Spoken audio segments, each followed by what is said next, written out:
Look! Up in the air! It's a bird! It's a plane! It's Three Wise Radio! Well, that's disappointing.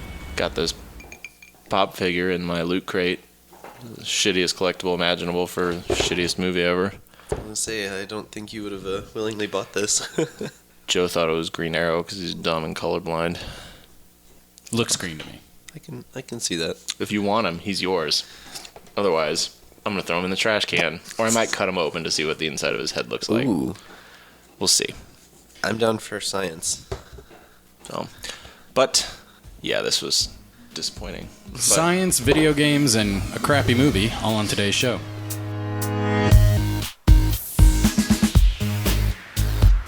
Welcome to Three Wise Radio, a podcast where we talk about movies, video games, comic books, TV, technology, the internet, and pretty much everything else media related. Welcome to 2017. My name is Joe Greller. I am one of the Three Wise Guys. Joining me, as usual, the other two wise guys, Garrett Welker and Sam Pixley. Happy New Year, gentlemen. Happy New Year, Joe. Happy New Year, Joe. Oh, okay. 2017. Starting out with a bang, Yes. I guess. You know what? Who knows? The thing is, though, we did not escape 2016. Okay, I'm just going to address this now. Okay. Carrie Fisher got put into the hospital Oh, yeah, I forgot about that. literally right at the day after we got done recording our annual last week, which was last week's episode. Then the day I published it, because there was like a 5-day layoff because of Christmas, she dies.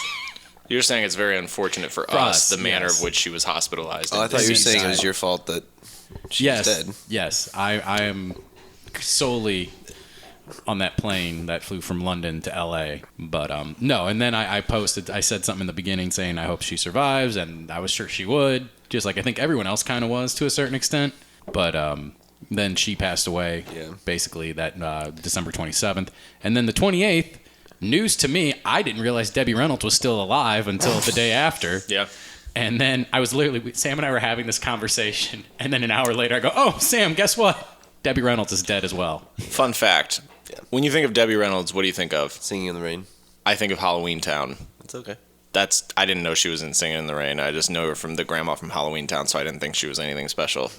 And then I Googled her. I was like, oh, you're a pretty prolific actor. Yeah. Actually, you know what I was knew her as? I just knew her as being Carrie Fisher's mom. Like, I knew she was a movie star, but like... Couldn't remember any notable That's roles. true. Right. But then my second question was, why did you do Halloween Town? Because isn't Halloween Town a musical? I've never seen it or heard of it until... No, it wasn't. What is it? It's just a Disney Channel movie about she's a witch. Okay. And her daughter and why her granddaughter wants to be a witch, but her mom's like, no witchcraft. Why not? She was also doing... she was on Will and Grace for a while. She was someone's mom. I didn't watch that show.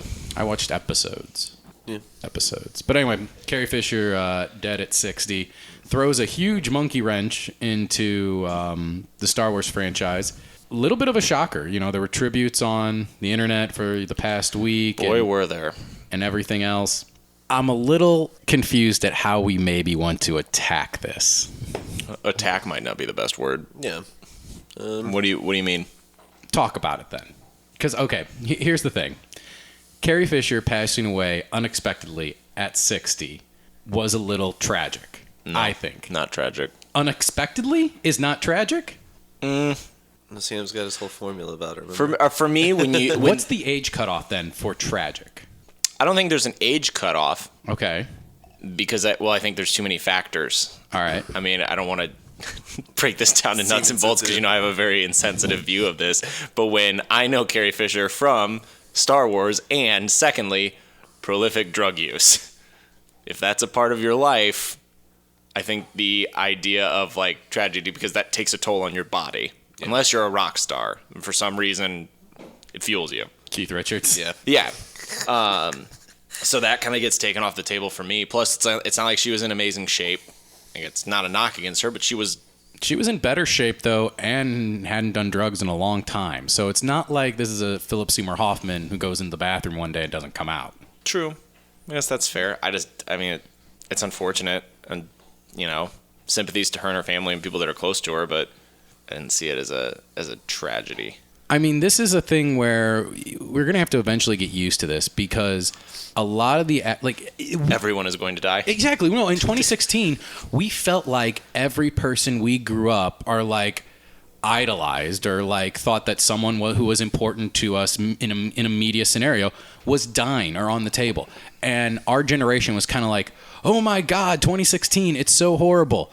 Well, I'm here to kind of tell you, this is only going to keep happening. I can remember my parents are kind of at that age where they love playing the game of guess who died today. And It's not a fun game. it's not a fun game, but they've been doing it since I was young. And it's always been like celebrities or, oh, so-and-so passed away. Oh, this past person passed away. I mean, Morbid. it's morbid, but it's the world. And when a celebrity passes away, it makes news. Like, there were tons of people who passed away in 2016 that were also celebrities that we didn't weren't talk about. mentioned at all, Yeah, yeah. We'll see it during the Oscars. maybe. This one may be too long, actually. And they always leave someone off, and someone gets upset. I always notice that. Yeah. I think enough time has passed. People aren't posting on it on Facebook anymore. It's not the hot topic to care about the situation anymore, which is what bothers me about it. I'm just jaded on the whole thing because people are trying to spin it and make it about themselves instead of about Carrie Fisher and her family and that thing. So that's what frustrates me about it, is that it's not about at least the way that Facebook is working and the way that social media and kind of our entire culture has turned these situations are manipulated from, you know, if this is a tragedy, like I feel for the family, I feel for the loved ones, this is how this person has impacted me. It turns into, oh my God, I can't even right now. Carrie Fisher, R.I.P. I loved you more than anyone. Don't forget how upset I am about this. And that's very sad to see. Yeah. Your parents also might be a little upset when you say something like that, too. Just saying. Why? Or any family members. When you say you love a celebrity more than anyone else in your life? I'm not the one posting it. I'm just saying. I'm talking about that individual post. Yeah. Also, though, it throws a huge question mark into what do they do for Star Wars here on out. She had already finished Episode 8, so nothing's going to change there, and that's fine. However, they've already came out and said that Leia Organa was supposed to be in Episode 9. Yeah. What do you do if you're the Star Wars franchise? She's actually got projects all the way through 2017. There's a show called Catastrophe that she was on as a guest star that she's already finished filming for the upcoming season. She's going to have 4 more episodes of Family Guy air, which she's been a voice in for the past few years on that every once in a while. And then, of course, Star Wars Episode 8. What do you do with 9? Because you know my fear. You both know my fear. I'm scared we're going to get a Paul Walker scenario where we're going to give her a happy ending. I say you want to get me excited for 10 through 12, which we know is what's going to happen. Disney's going to keep pumping out these episodes every other year until they quit making money, which is going to take about 30 years to do. I think they'll take a break between trilogies. You think so? I think they'll sprinkle in a couple extra Anthology movies while they prep the next series. Yeah. Would be my guess. But Okay. What do you do? Because in my opinion, if you do it right, you kill her off. You kill off the character. You don't. It doesn't. Personally, I want Kylo to kill her off. That way, there's no redemption for him, and because I think that makes a more compelling story. However, either way, you have to kill her off because you can't just have a major player in this universe whose child is now the new Vader of the storyline. And just like toss it. Yeah, and it's always been about family lineage and everything else, and just have her, go away. She can die of natural causes off scene or whatever, but you have to make the right decision and kill off that character. I mean, we don't know. It depends on how the next one ends. To see like where her standing was or like what happened. Because what if it ends on like a cliffhanger where she's a key player in the cliffhanger? Do the carbonite scene, man. Just that's I mean, not the carbonite scene, but like just say like she didn't survive whatever the cliffhanger was. Just say it. I'm like that. That's why Han was in carbonite between Empire and Return. They didn't know if Ford was going to come back, and so it was a way that they could have. He wasn't going to survive if he didn't sign on. That was the whole play of that. Well, I'm just saying that if it is something where like she's not in a combat situation, like the way that my fear is that the episode 8 ends the same way that like episode 7 was, where she is just like staring at Luke or staring at Kylo. And then it's just like, and cut. All right, we'll see what happens 2 years from now. And then what, do you just skip through that scene? Or do you digitally recreate her? What do you think? Do you think 8's gonna pick up with Rey and Luke still staring at each other? Like we're gonna see the crawl, and then we're gonna see the space and drift down to the planet. And it's still gonna be the staring of. No, but I think that they will be able to address what happened between that time because both of them are in the movie, as opposed to just like cutting from that scene. And it's like Kylo, and he meets an officer, and he's like, "Hey, whatever happened to that? Oh, I killed my mom.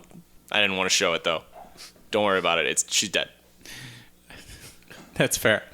I just really want now this movie to start still with 5 minutes of staring. God. Maybe. All right. Finally, another story wrapping up 2016. Scarlett Johansson, the top grossing actor of 2016 with $1.2 billion, coming in just ahead of anyone else who's been in a Marvel movie. Chris Evans at 1.15 and Robert Downey Jr. at 1.15 as well. So Good for her. That's neat. that is, but let's talk about what I wanted to talk about. I don't remember. It's Marvel movies. It's whoever does more Yeah. movies who's in a Marvel movie. Yeah, she just did more movies outside of the universe than they did. Right.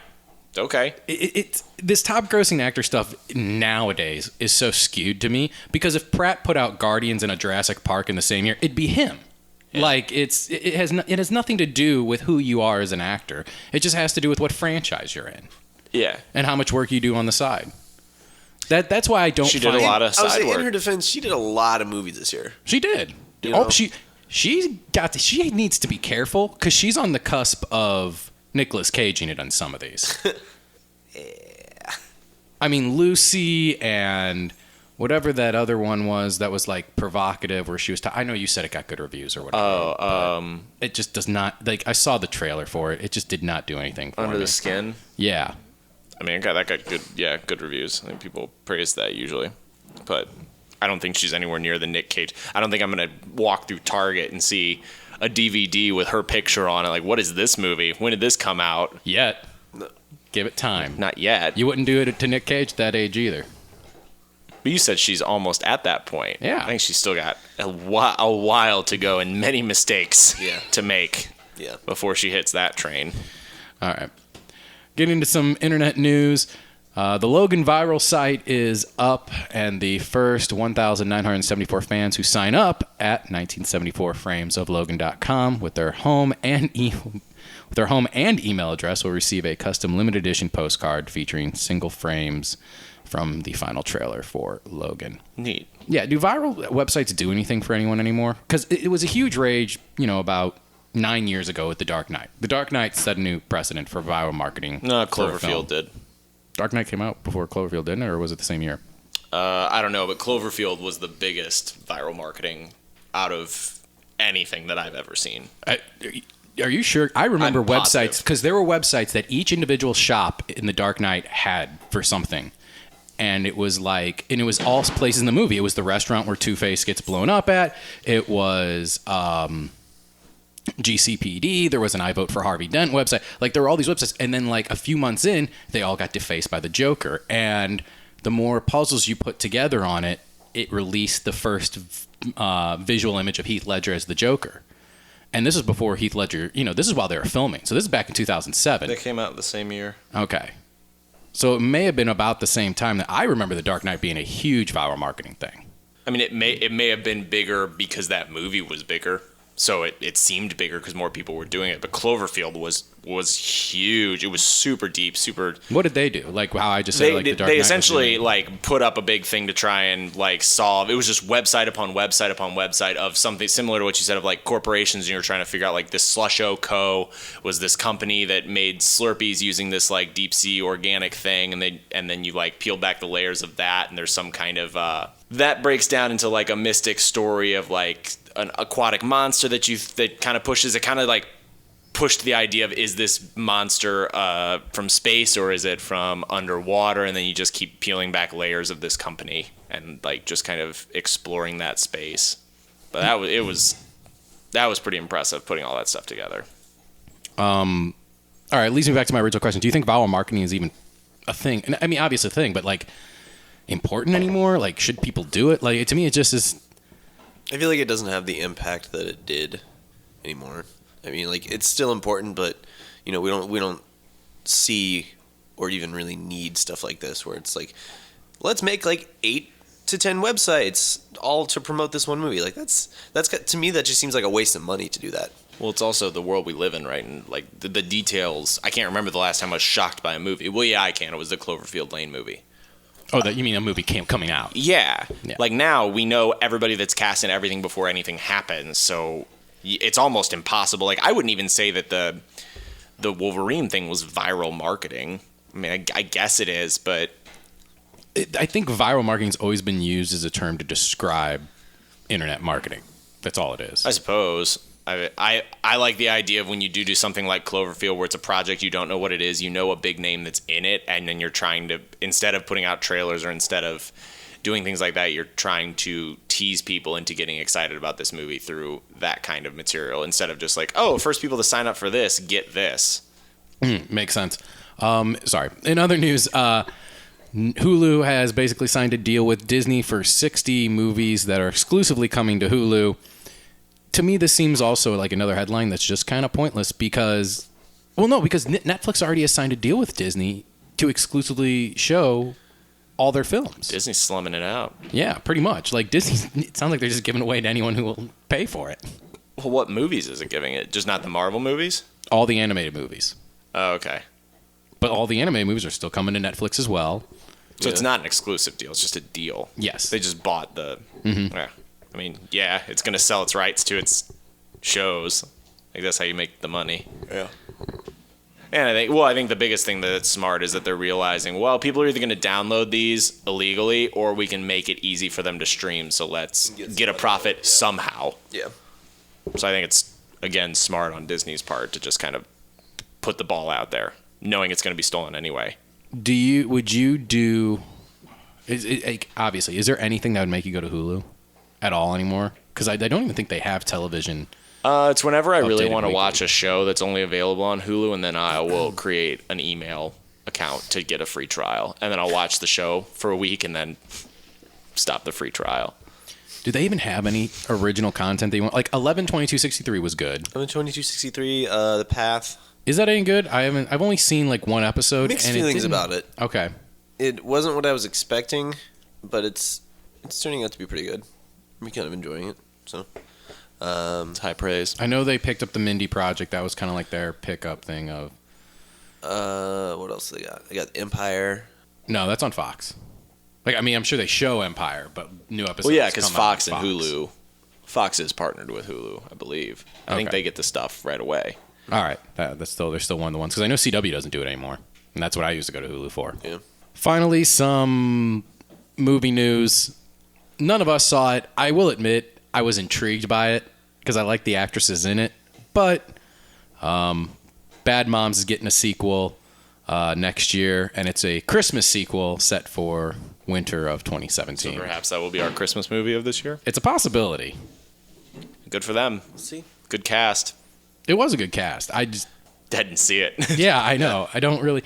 It's more the fact of, like, I've never heard a sequel say, other than Harold and Kumar with the third one, but I think they were looking for ways to still make money with that franchise. Be like, hey, the first one was great. Next one's a Christmas Now one. it's got a shtick. Yeah. I think it might also just be a good slot to release movies in to try and take like that, try and be that cool down movie after the Star Wars movie sweeps in.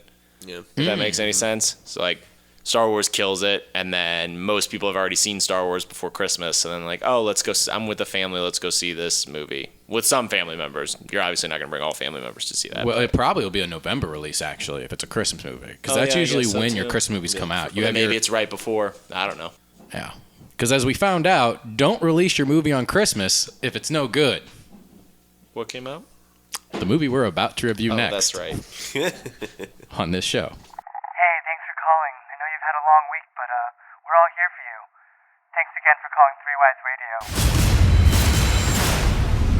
You're about to enter the Animus. What you're about to see, hear, and feel are the memories of your ancestor, who's been dead for 500 years.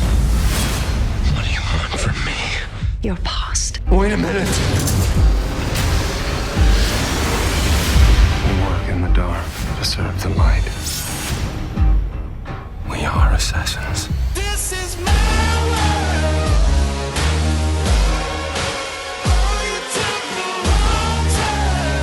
Yet another attempt at trying to turn a video game into a movie franchise, Assassin's Creed, starring Michael Fassbender and Martin Colliard? How do you say her name?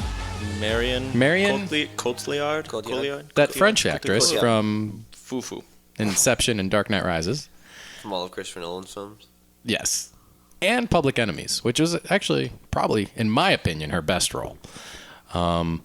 Yeah, Assassin's Creed is a movie that came out on Christmas Day that is based on the video game franchise. And if you're familiar with Assassin's Creed, they're basically a open world, part history, part futuristic.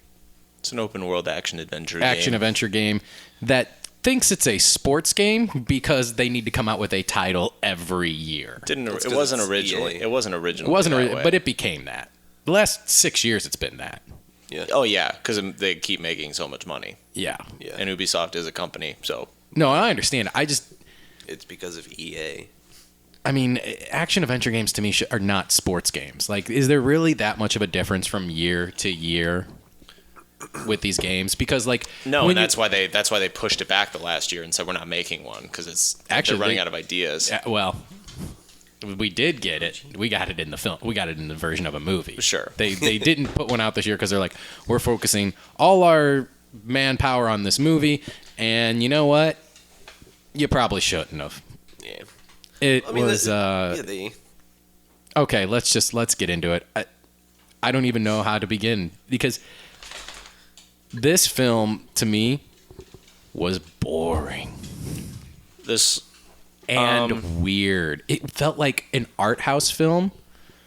It was trying to be a video game film. But it was a video game film. But it felt like an art house film. Okay, so I didn't watch it, so walk me through it with this. Okay, so Assassin's Creed as a story is Abstergo Industries is they are the Knights Templar. It's a long-standing battle between the assassins and the Templar Knights. The Templars want to control, assassins want freedom of choice, things like that. And it's a constant battle over artifacts, and that's all you kind of need to know at the beginning, and that's how over a series of games things are eventually unlocked that say, there's actually these really powerful artifacts that can control numerous things. They can control willpower, they can control space, they can control time, like every all kinds of stuff. And then it unveils more that instead of being in the past, you're actually in a machine that is giving you imprints of what happened in the past. That was the big reveal at the end of the first game. So you didn't know. When you were playing it, yeah, like weird things were happening. But then, like, and everything seemed a little weird. Because you're like, why do the loading screens look like this? Why is everything kind of funky? And then at the end, you sync out of it. Oh, so you don't even know you're in the machine in the first game? Yeah, you do. Do you? Yeah, because you play as Desmond and like you walk around. You get hired on at this company, and you're like, and they're like, hey, we need you to like be part of this test where we can go and we're gonna imprint your ancestors' memories into your brain so that you can help us locate this artifact, sort of thing. Because I've never even seen it. You're right. It was the first trailer. The trailer shows you going through all that stuff, and then it shows like a white room and you waking up. Yeah. And it's like, oh, okay. Yeah, you're right. It's not until the end of the game that you actually get out of the Animus and you're able to like walk around and like figure some stuff out. You can do it in between each But mission. that's when things start like tripping out and there's like visions and things like that. Yeah. Sorry. Anyway. But no, you're fine because like I said, the first game, my introduction to Assassin's Creed was one of my old roommates playing the second game. Yeah. And pretending he was Ezio and stabbing people in the neck around the house. The biggest issue with this is that the fun part of these games is reliving the past, going through these interesting times, being this interesting character while trying to figure out what's going on in the background. Because it almost accomplishes what Abstergo is trying to do to the person in the game, to you, whereas you fall into figuring out what is happening in the past, and then it's not until later on, like towards the end of the mission, that you're like, oh yeah, what's going on with this future world? Because you do get sucked into these interesting characters and worlds in the past. What this movie did was the exact opposite of that, whereas the past probably took up 20 minutes, 30 minutes in the movie. Most of it was in the present. Yeah. There's no way it was an even split. I didn't even care about the present. All I wanted to see was what was going on in the past. And the past was essentially like one mission. The shame. past was the action sequences for the game itself. Yeah. Now, there were some good things. This film is awful, but there were some redeeming qualities to the film itself. For starters, like Jeremy Irons, Michael K. Williams, like this has a great cast. Great cast. And So really, wasted. really good performances. Like, I mean, they had nothing to do. Well, they had nothing to work with, in my opinion. They but like, had nothing to do, yeah. what they did, I thought was good. Like, I mean, for example, I can't remember what song Fassbender's singing or whatever. That was so dumb. It was dumb, but he portrays it as someone who's going slowly insane. The scene doesn't fit for the film itself or in that moment, but for an actor to be able to look believably Try like and sell that. Yes, like that's what I'm saying. Like there were moments from each character where what they were doing was a good performance. It's just the performance felt out of place within the movie itself. Sure. So I don't put that on the actor because you give an actor lines and you tell them to act a certain way and then they do it. And if they deliver, in my opinion, that is a good performance. And I think we got that from, sadly, just about every lead role in this film. It's just the characters make no sense. This movie was everything that's wrong with comic book. It You made mean video every games. poor choice from a video game movie. Every Yes. poor choice. Characters had nothing to do. They tried to flesh out what takes dozens of hours in multiple video games to unfold. Again, they did the same thing that everybody before them has done this. They try and grab you by taking part of an entire series of stories and cramming them into 1 2-hour movie and be like, isn't this awesome? Let's make more of these. When in reality, the last half of the movie shouldn't have even happened in the first movie. Right away, I knew it was going to be garbage when right away they did the thing where, it's a screen to black and it says, for 1,000 years, the Yeah. Knights Templar. Like, let the audience discover that organically through the story. Whenever you have to give a paragraph of what's going on and why things are like this, I know it's going to be garbage because it reeks of like desperation. The only time I'm ever okay with a film putting words up on a screen with Star Wars. The crawl. I mean, yes, okay, Star Wars. That's before a movie. I was going to say the only time I'm ever okay with it is after a movie. And it doesn't even have to be an historic movie because I like even sometimes when fictional movies do this, like Animal House, is like What they're doing later. Yeah, what they do later in life. And like American Graffiti did that too. Like I'm okay. Like so, it doesn't have to be a true story, but I'm okay with you letting me know what happened to these characters after the events of this film. That's the only time I'm ever okay with words popping up on a screen. I guess that and Star Wars. I didn't even think about Star Wars when I was saying that. But yeah, so that was cool. The effects of it's the Animus, right? Is what it is. Yeah. Yes, which the Animus effect that they did was cool. Yes. And usually you're just sitting in a chair or like a Shea lounge or whatever, but now you're not doing that. Actually, everything that took place filming wise in that looked cool. It was a very good way of blending what he was seeing and what was going on with the holograms. The bleeding effect. Yes, that was very cool. That made, like, just from what I saw in the trailer, like, that made a lot more sense of Yeah. a more functioning Animus, you know. So your like, body's more organically moving with your Yeah. mind. Yeah. Like I said, so there are a few redeeming qualities of the film, but the film itself is just awful. There's no talking, like, for the first, 20 minutes just about. Like you said, you get that opening crawl of, here's some background on it. Then you're shot back to old-timey whatever. I couldn't even tell what time period it was. Like medieval times? I couldn't even tell. No, Spain. It was like the 1500s. Was it the Spanish Inquisition, 1600s. basically? Yeah. Okay. 1600. So you're shot back then. Then you're shot to 1986, seeing this kid, run around. And then that's it. And I get the bird. I get that that's a thing in Assassin's Creed game, but there was too much of it for it to do nothing or add anything to the story. It was essentially just they used it for wipes. Yes. As a fan of this story of Assassin's Creed, it just took some good elements, like the apple of Eden, which is able to control people's willpower. Like, that's good. But the thing that's also compelling about Assassin's Creed is as you play through multiple games, you start to kind of see, are the assassins better? Because while it sounds great to say willpower and everything is good, at its core, the games slowly start to erode and chip away. Are we the right guys? Eventually, to the point where towards the latter half, one game you play as a Templar. In the beginning of the first game, one of the assassins, the leader of your assassin, the Grand Whatever, betrays you. But in this one, they rushed that by basically him talking to Marion Cotillard, French ladies, just having like a 5-minute conversation with her and her being nice to him. So she's like, oh yeah, fuck the assassins. And then he goes crazy after one time in the Animus because he has one bleeding effect image and he becomes completely insane. And then as soon as he gets out of the Animus, he's not insane anymore.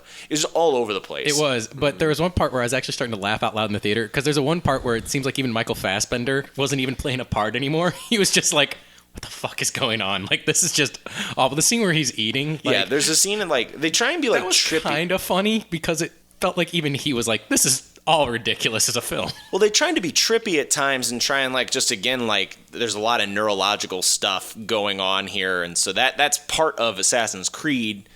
But the way that they did that was there's like a cafeteria where all of the assassin people just hang out, which is not a thing. And that's the thing I was going to talk about. Are there other things? I was not under the impression because like I said, I've played 30 minutes of one game.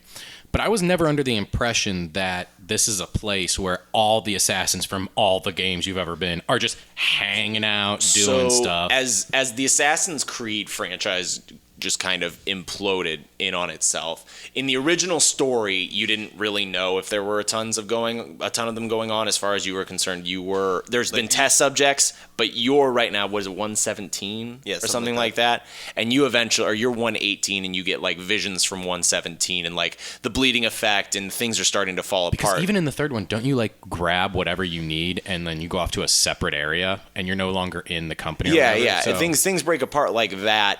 There's multiple assassins, but there's not that many people that you are aware of in the system. As the main story for Assassin's Creed broke down, because they're like, we can make so much money, then it eventually turned into, they tried to be really meta about it towards the end. I can't remember which one it was. I think it was the one in Paris, where now Abstergo Industries became a video game company and they figured out how you can actually just get people to bleed into anything. And so they're like making Assassin's Creed games and people are bleeding into it that way. So just like everybody's giving them research. And it was like, it got to the point where you're like, well, this is kind of, you just kind of lost it there. Mm-hmm. Some final thoughts on this film. They said it takes place within the video game universe. So this is, in theory, a continuation of that imploded story you were just referring to. It's not. Based on what we saw, it's not. I mean, I agree with you. I guess. I don't know because I don't know anything about it.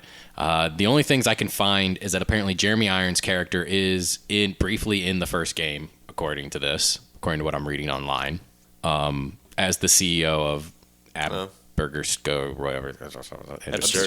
Abstergo Industries. He's briefly apparently appears in the first one. And Michael K. Williams, do you know who he is, who I'm talking about when I say his name? He's the guy from Boardwalk Empire and Oz. And, he apparently, his assassin, Baptiste is in Assassin's Creed Liberation or whatever. Those are the only two things I can see that actually had connections outside of the film. Those aren't connections; they're Easter eggs. The plot with the apple makes no sense because they were talking about taking what happens in this and keeping it canon in future games as well. I mean, they might be able to, but there's also like you find that there's like tons of artifacts. Like the apple is just one part of the puzzle. Gotcha. Yeah. Like eventually you kill the Pope because he's got like a lightning rod staff. No, seriously? Yeah. That's in the French. I think that's in the French. That's in. It's in like the third. That's in like the third Ezio one. Yeah. Yeah, you go to Rome. There's like one mission at the end where you go to Rome and kill the Pope. The whole Ezio story takes place in like Italy and stuff, and you're fighting this pretty much family of Templars who has pretty much taken over all of. It's basically like a. Not a Florence. Coup. The Renaissance. It's basically like a Renaissance mafia family going on. Yeah, and I remember that from the second one. They've got control of like every single inner working ever, and Ezio is like slowly just like taking it down. So okay, this movie was and it culminates with the Pope. Which here you go. I'm assuming now we're going to hear from Ubisoft canceling these anytime soon. Apparently, they said during production of the film that 2 additional films are planned. That's not happening. And they were already working on pre-production for the second one. Nope. With it set to take place during the Cold War. That'd be interesting. I think this movie has made like $30. and we gave them like 20 of them today. It's nowhere near going to make enough money to merit a sequel. It cost $125 million to make. It's so far only grossed 48. So it won't break even. This is one of the few times where I've say this is so upsetting on so many levels actually works for me. Because I walked out of that theater and I was so disappointed with this movie, just as this movie, as the potential it had and what it did. So disappointed that I think video game movies are now dead. Like, for sure. And then so disappointed because it also made me wish that the Assassin's Creed games were still good. This was a very emotional... I mean, we didn't talk when we were walking out of the theater. Oh, I Joe. just thought that was because you didn't want to. No, normally it is, but this was just because I was very upset. Oh, I apologize. I didn't read that body language at all. I thought he was just being like not wanting to spoil. No, man, that's what was to come. That was just garbage. So clearly, if you can't tell, we're saying don't see it. Don't see it. Don't watch it when it comes out on Netflix. Don't ever watch this movie. Yeah. Go on to our stepsister cast or whatever they like to call themselves at Movie Versus. Pick any of those shit movies. Watch those instead, because this one isn't even funny. It's bad. So you think betrayed by this? You think video game movies are completely dead in the water? I mean, they'll happen again, but this had the combination for what could have been something special, and I just don't see. Do you think, especially with the Netflix series now, and I think this would work better because it's like the Spider-Man theory that I had. Yes, you need more time to do these stories. Do you think they'll work as like shows, and we'll eventually maybe see them on a streaming service? And like we were supposed to see Halo originally. Maybe I'm just and not that's sure one about of the the few movies I budget. think actually you could do as a normal 2-hour movie. I'm just not sure how the budget works out for that. For like, That's a lot of CG. Actually, Assassin's Creed wouldn't be. no, because you could do a show like Vikings. Yeah, and you could have episodes at a time. Like 2/3 of your season could be set back in olden times, and you'd have to spend no money. None. You gotta buy lights. Oh, I'm sorry. You're right. Basic production costs. I mean, I think that's the way to go, but I don't think any TV stations are willing to take the risk on that yet. Yeah. No, but I think streaming services might be. And if That's what I meant. things like HBO and Netflix are shelling out $100 million per season for shows like Marco Polo and Vinyl, which don't last, video games have a chance, I think, as TV shows in the future. Yeah, that's interesting because that's the way that Halo was going too, with Forward Unto Dawn, and that just everything kind of disappeared after that. So. Coming up, we're going to give elevator pitches for video games for some of our favorite consoles throughout the years. This movie was so fucking bad. What's that, Lassie? Timmy stuck in a well listening to Three Wise Radio? Because we saw a video game movie this week, and now, based on what we just said, they're dead to us and to the world for the time being, apparently.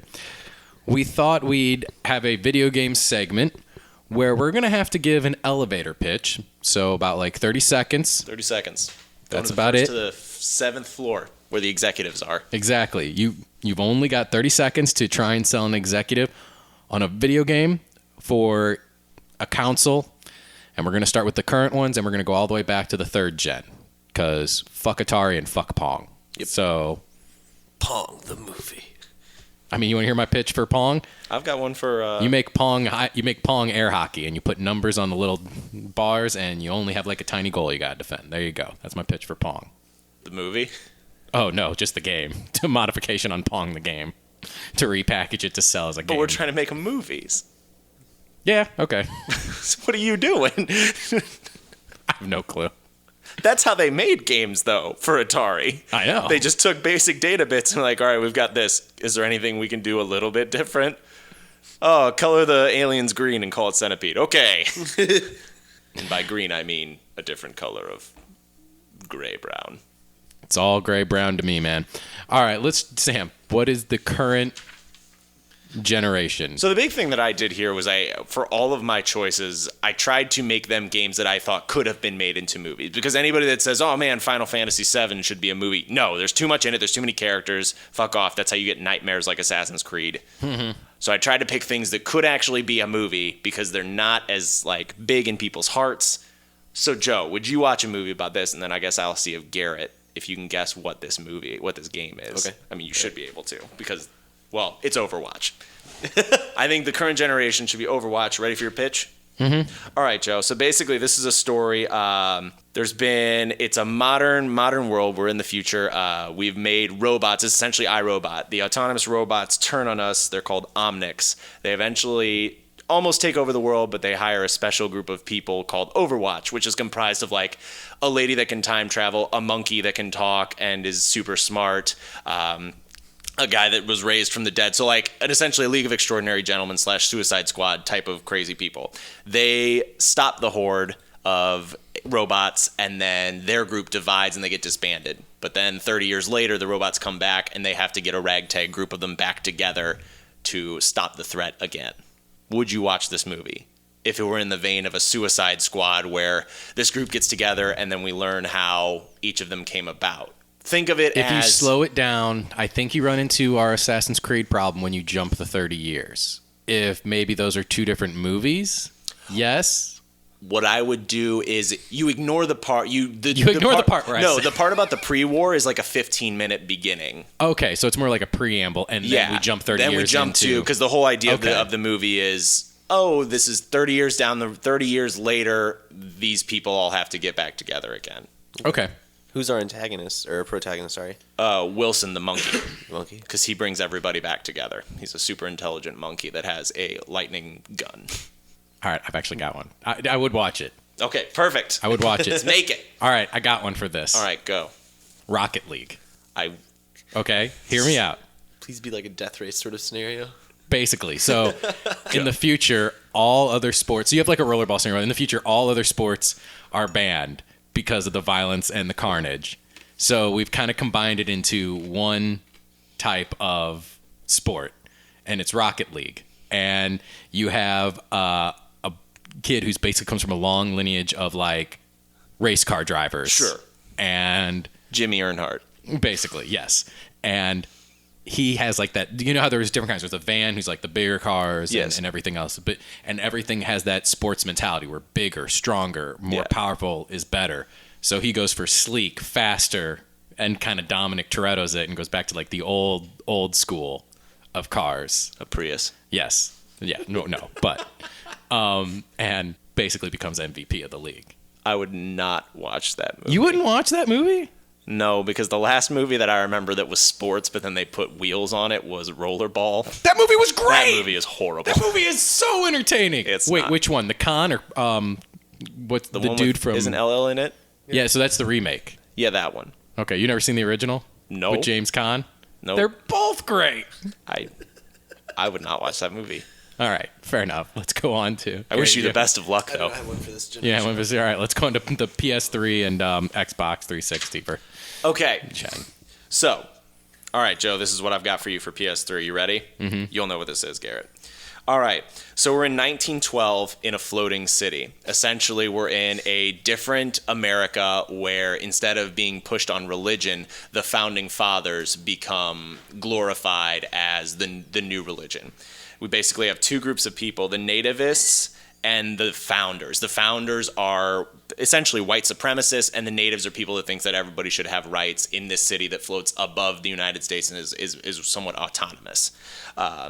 We take the main character is a disgraced detective who, after seeing the horrors at the Battle of Wounded Knee, has just kind of done his own thing, and his job is to get into a tower where some woman has been captive. He's been paid to like figure out how to get her out of this tower, and a kind of plot ensues through that. But I can't give more away than that Why can't you give more away? because the elevator ride is over. Ding. Oh, okay, gotcha. All right. I was like, Well, and also you're it's like, because there's a big reveal that I don't want to spoil. Well, there's big reveals that I can't spoil for the guy I'm pitching the movie to. Garrett apparently gives it a thumbs up. I don't know. I got lost somewhere in that Basically, long do you like the idea of a world where America prided the founding fathers so much that they became the new religion? Christianity was put aside, and they glorified Jefferson, Washington, and just to see how kind of that culture evolved. But the movie takes place in current days or back in 1912. In 1912. And these people, Okay. as soon as they could get up into the air, they glorified these people and put Christianity aside.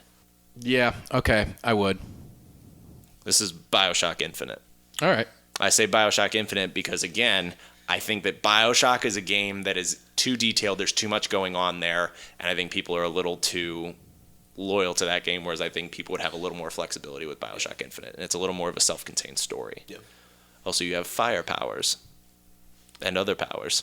Knowing about the series, like, would you include all of the like multiple reality shit? Yeah, at the end. But that's something that, again, you can wrap up in like the last 10 minutes as a real mind melter. All right.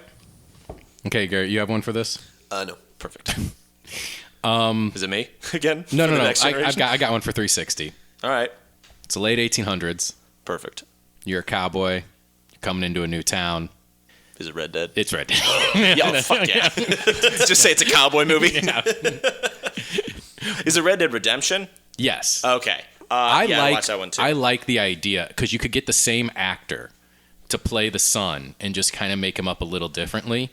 You could. That'd be a great ending. And not really reveal that time has jumped until the very end when I'm trying to figure out a way you get that same reveal in a movie that you did in a game, because I feel like if you do that, that's a good story that could be told in like 2 hours or a little over 2 hours.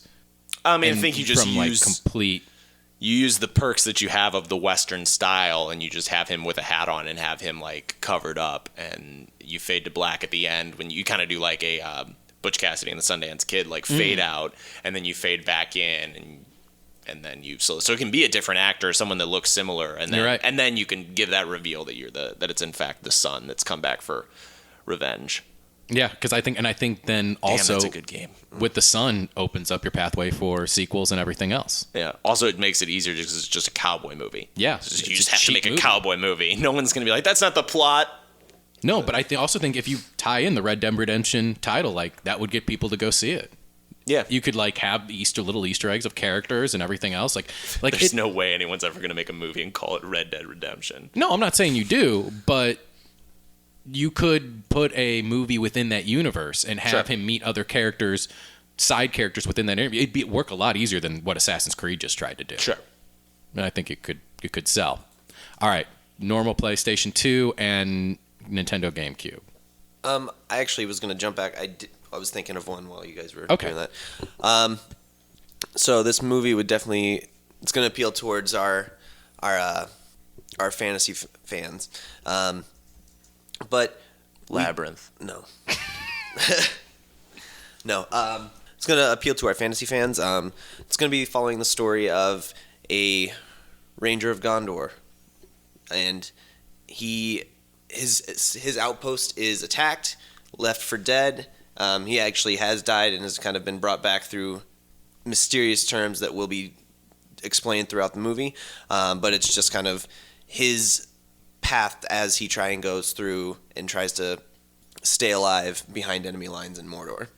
I would only say that I would not see that movie because I know what they've done when they've tried to make more Lord of the Rings movies, and I did not care for the Hobbit movies. But I like where your head's at. I just think it's too big of a property. Shadow of Mordor is the game. Oh, okay. Good game. It's essentially Assassin's Creed, but in Lord of the Rings, sort of, kind of. Yeah, I like the idea. I just think it'll get too bogged down, and they would try too hard to like make it a part of the original trilogy. Yeah. Okay, it's a fair attempt. You know how I feel about Lord of the Rings. I know. so You I'm just love not it. gonna- You love it. Well, thanks, guys. Glad I was able to get you this pitch. No problem. No problem. Time at the meeting. Back to the second floor with you. PS2 games. The first floor is the lobby. So I figured. PS2 GameCube games. All right, I've got mine. Ooh. All right, Joe. Here you go. All right.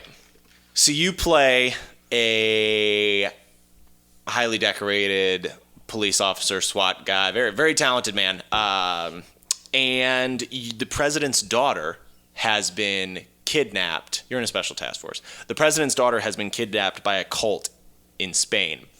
To make sure that there isn't any kind of issues with foreign relations, you're sent in by yourself to retrieve the daughter of the president from I forget the name of it is. But as you kind of figure things out, there's actually this plague called Las Plagas that these people worship and let infect them, and things slowly devolve, and they find out that these cult members are actually hideous creatures, and the whole world, this whole area has kind of been infected by this Las Plagas thing, transforming people into hideous monsters, transforming dogs into giant beasts, things like that. And it's your mission to get the president's daughter and get her out of there. How apocalyptic is this? Like, how far? It's not apocalyptic at all. Like, the world's normal. Oh, okay. The world's normal. It's just this cult. Depends how good the graphics are. If we Dylan Dog this, no. But if we actually pump some money into this, maybe. Let's say we pump some money into it. Maybe. Let's say we pumped, like, Resident Evil money into it. Yes. Okay. It's Resident Evil 4. Okay. It's the best game in the series. Is that the one where you shoot them and then, like, the Yes. weird things So the thing pop that the actually pod happened, people? the only reason you can't make this movie is because they butchered big parts of it in the Resident Evil series. Gotcha. And I think this could have actually been a redemption for that series if they had gone this way, because with, like, Las Plagas, it's a different thing. Like, the Umbrella Corp is there because they want the virus, like, they want to get this creature, this parasite, and kind of figure out if they can help incorporate it in some way. But at this point, we're not in Resident Evil, like, movie apocalyptic It was kind of like a thing. side. Yeah, it's a story complete side in thing, the- and then it gets incorporated into the games as the games go on, because Umbrella does get samples. Yeah, I really did like that one. I did play a little It's bit the of that best game, version and it of the was game. it was Which one was that? 4. Oh, 4. And it was the pinnacle. It's the same with the way The Last of Us is like the pinnacle of the PlayStation 3 in technology. This was the pinnacle of the GameCube. Okay. All right. So for mine, it's going to be based around this tough as nails street racer, teenager guy who gets sucked into this underground racing scene. You and cars. I know. I played a lot of driving games. Is this growing Need for up. Speed? It's one of them. Hot Pursuit? Underground. No. Yes.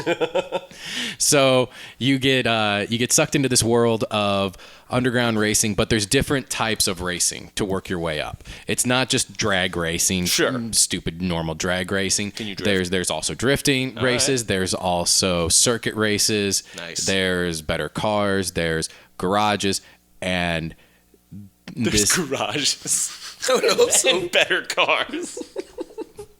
Yes, important part. And loading screens. And Brooke Burke. There's everything. Brooke from, Burke's in it. Good. You know what? She could still be in it. Probably. I haven't seen. She's doing very well. Okay, good. Basically, I want because my games are so simple. You know, you're gonna guess the moment I start talking about them. But anyway, yes. Basically, I want what was essentially before Fast and Furious got ridiculous. I want a movie like that, but more grounded in just more than drag racing. Seems like you kind of want you want a beginnings of Fast and Furious movies mixed with Gone in 60 Seconds, mixed with a video game. Yes. What's the end goal of the game? What's the plot besides just like why is the suction in the underworld always so strong? You always get sucked in. Because you like the cars and you like the women. Again, there are better cars and garages. Yes. So what's the end goal? Is just to be the best? You just Pokemon in it? Kind of Pokemon in it. Kind of like get sucked into like this there a big action bad? thriller conspiracy. Yeah, there's always a mafia boss, I'm sure. Perfect.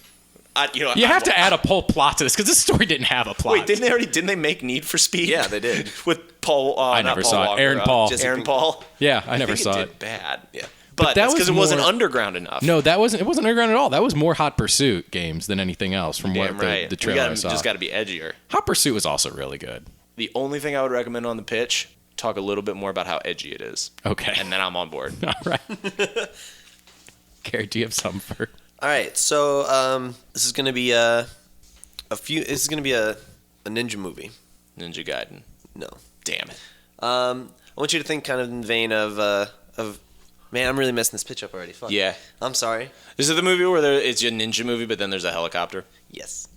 It is, isn't it? Yep. Oh, God. What's that movie? We'll think of that movie in a bit.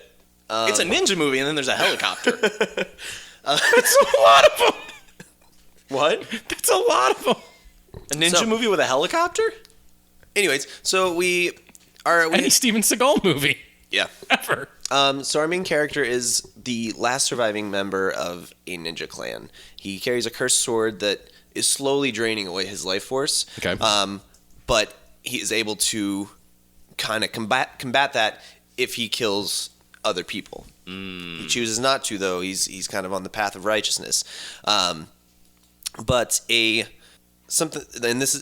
this is a world kind of steeped in a little bit of magic. But a sorcerer opens this pretty much gate to hell, and a bunch of demons break loose and start terrorizing Japan. And our main character decides to try and do something about it, finding out that killing these demons will also sate his sword.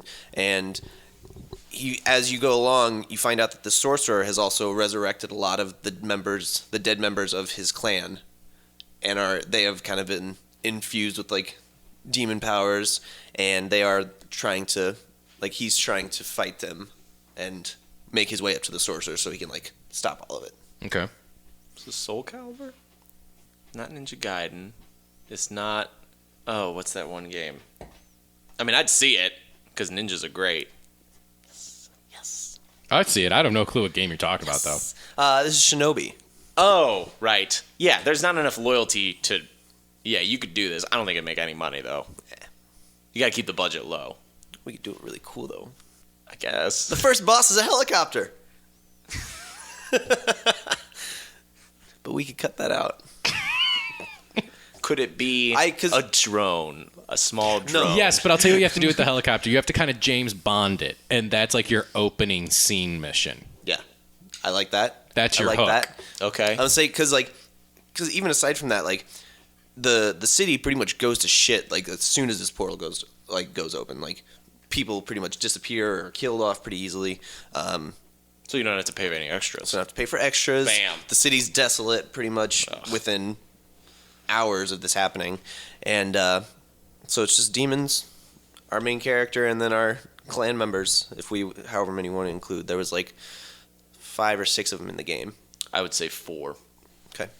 We also other character would be there's the female character, and she's your friend. She was never part of the clan, but she was your friend from childhood. Nice. She's trying to like prevent you. She's like, this is a suicide mission. It's you against fucking demons and a sorcerer and your resurrected clan members. Like this is stupid. You're going to die. And eventually you kill her. Because the For bloodlust. not believing in you? No, because the bloodlust and the sword takes over, and you kill her. Bummer. Bet that doesn't haunt you in a sequel called Shinobi 2. Wish I hadn't done that. They had done that. Did they? That was a real thing. Okay. No, but it wasn't called Shinobi 2. Wish I hadn't done that. No, but Okay, just making sure we're on the same page there. Perfect. All right. Yeah, I'd watch that movie. I like ninjas. Haven't had a good ninja movie in a couple years. Joe, where are we at? we're at normal PlayStation now. Okay, normal PlayStation or Nintendo 64. Yep. Yes. All right.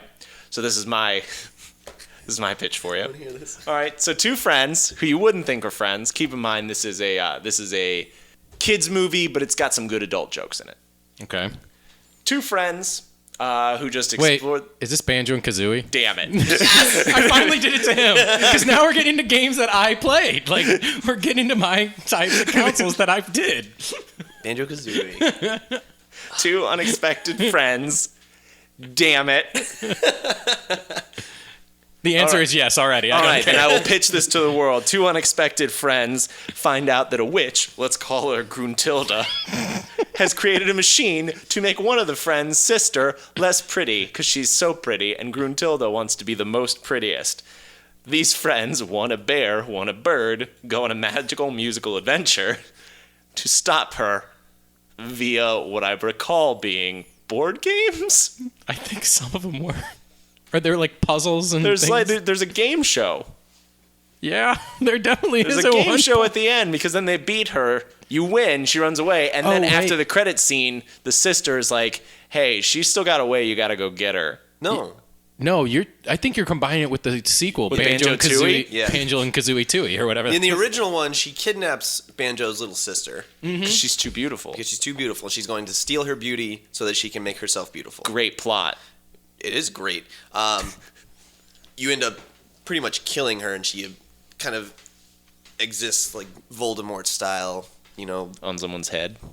she's kind of just like a floating head, really. And then the whole plot of Banjo-Tooie then is her sister's trying to like revive her and get her back to her regular body. I don't know. We'll have to see about that. Sounds like a good sequel, though.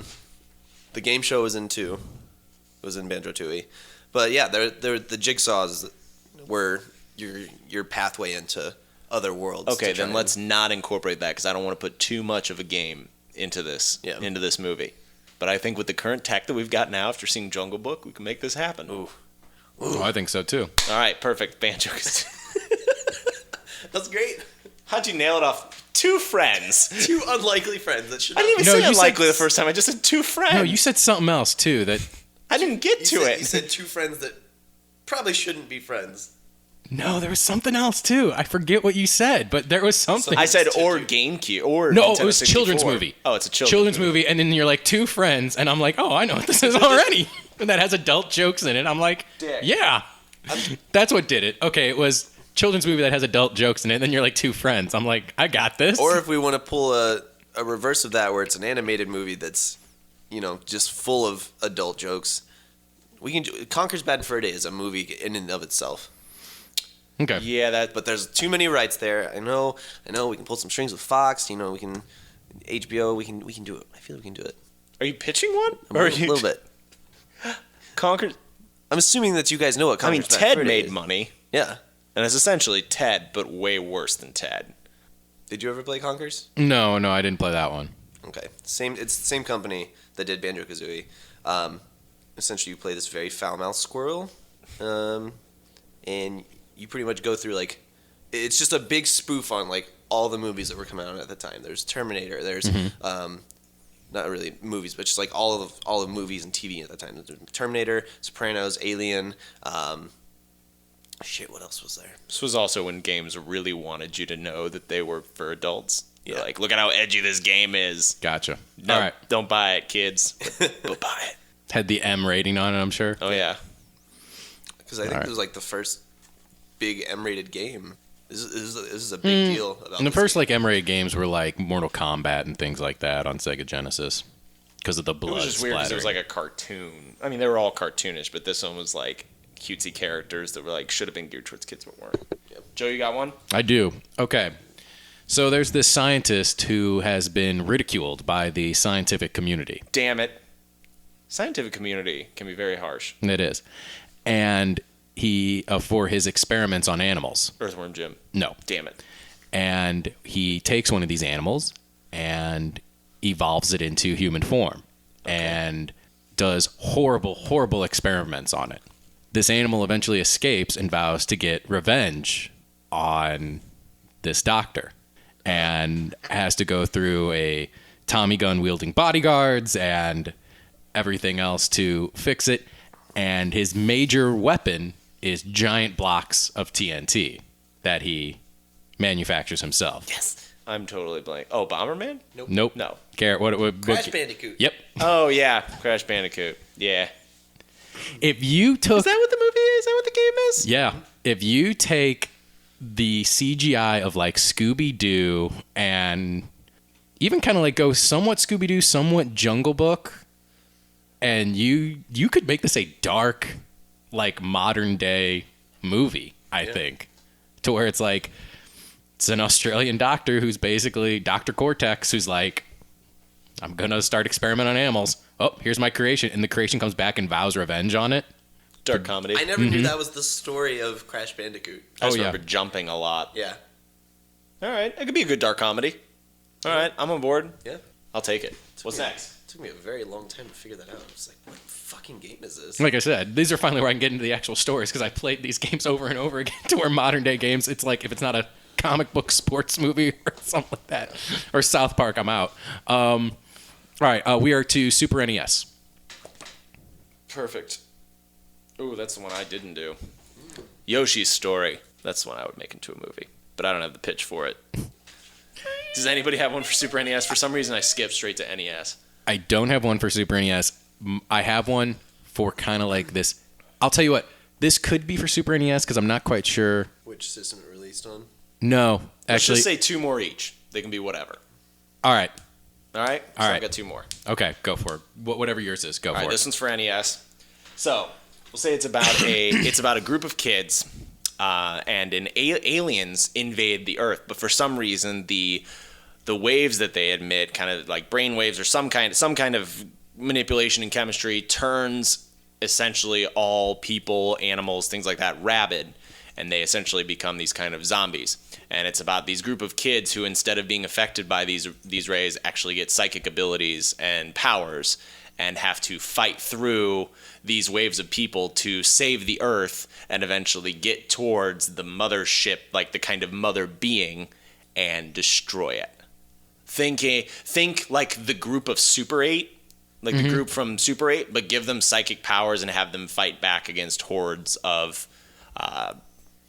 crazy parents, crazy teachers, animals, things like that, while also getting to an enemy nemesis. Okay.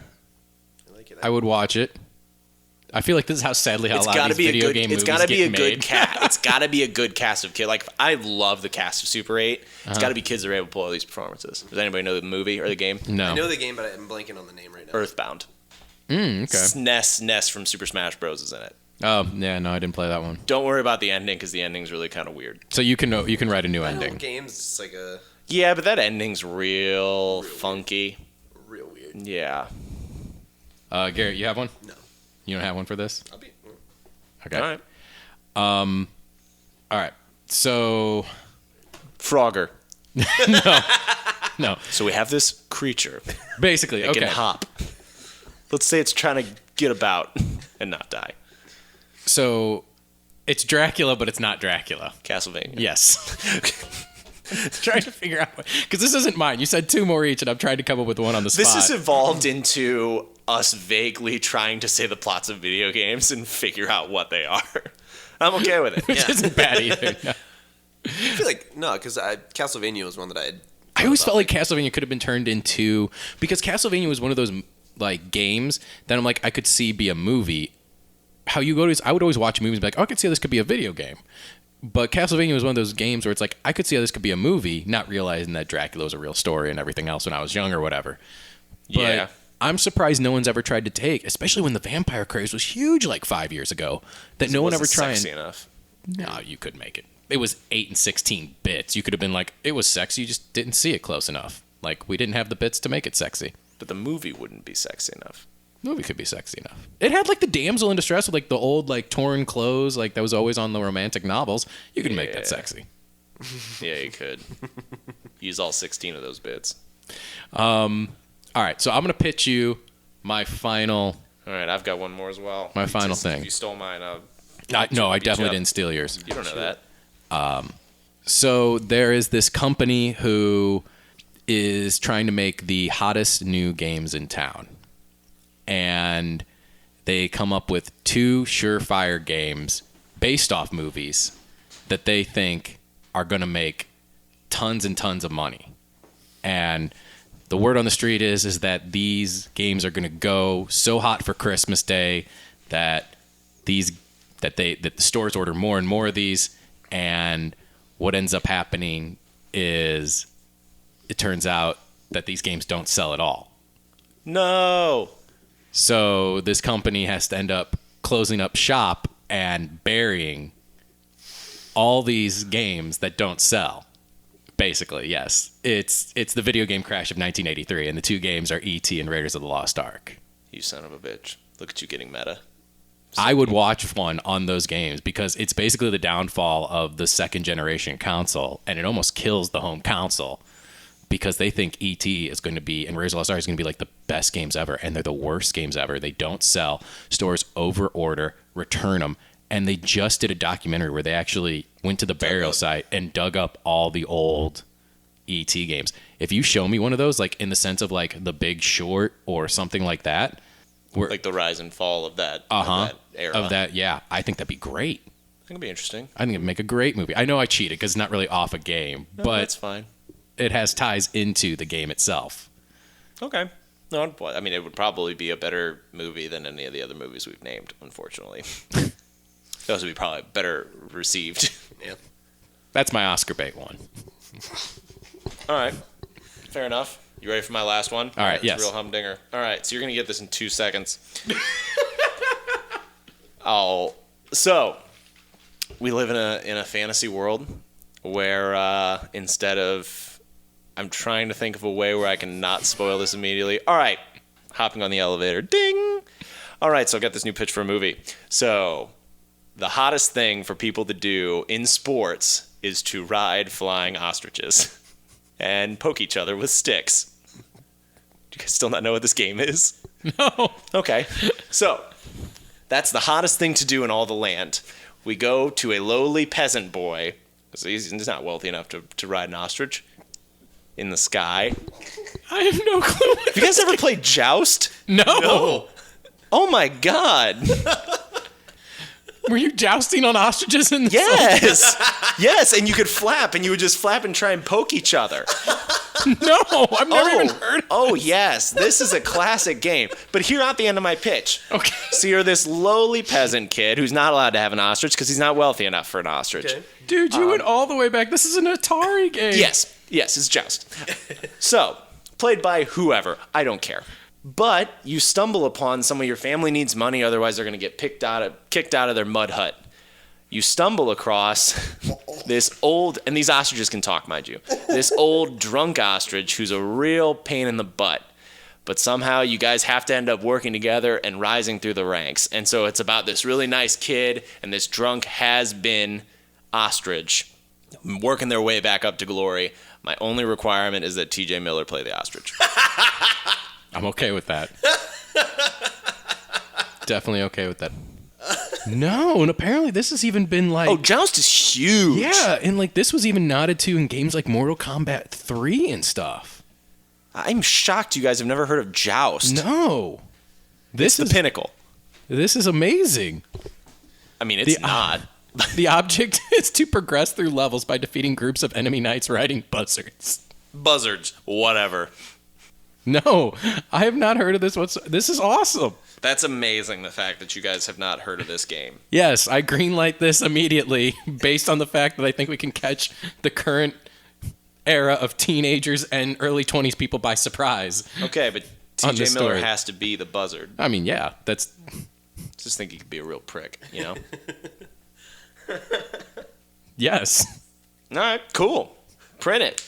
How much money will you willing to put on it? I'm thinking like we kind of got like a Knight's Tale situation, but with a That's buzzard. one of the only medieval things I like.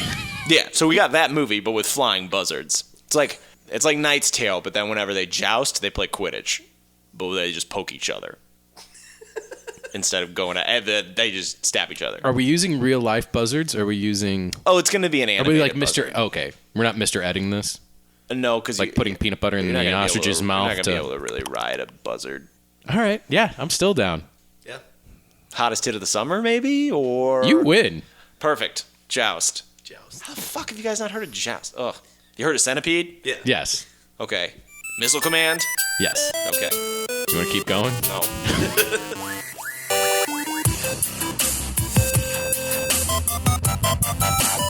As usual, we end every episode with What's Piquing Our Interest, where we just say what's piquing our interest in 2017.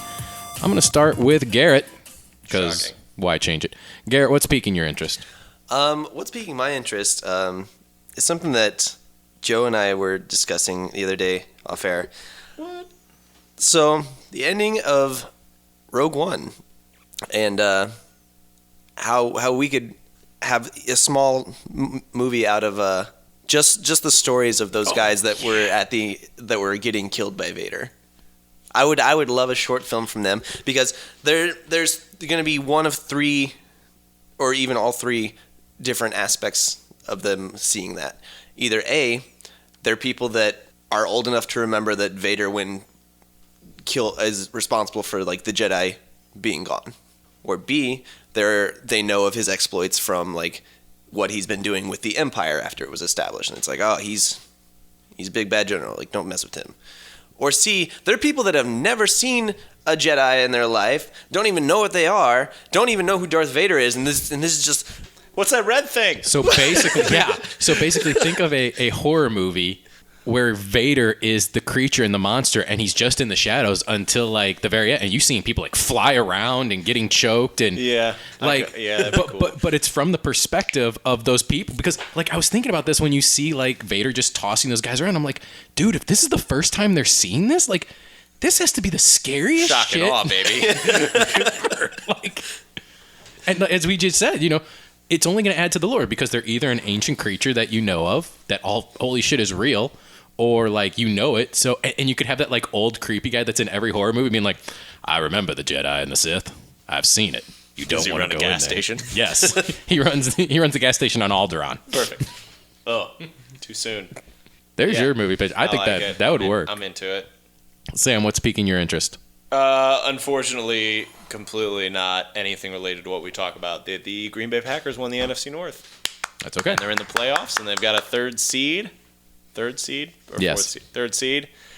And No, fourth seed. fourth seed. And we record on Sundays, so I'll either be in really good moods when we record next, or I'll be in a really bad mood. So here's hoping, fingers crossed.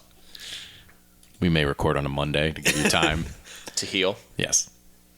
What is piquing my interest is actually a delicate cuisine from Moscow. So the new food craze coming out of Moscow is rat burgers. What? Taking care of a problem, you ask me. Yeah. Krasnodar Bistro, which is like named after a southern Russian city where the chef hails from, is making basically rat burgers, and apparently they're very high in omega-3 acids. Hell yeah. So The new fish. a lot Fish of of the doctors land. and dietitians in Russia are recommending these burgers. And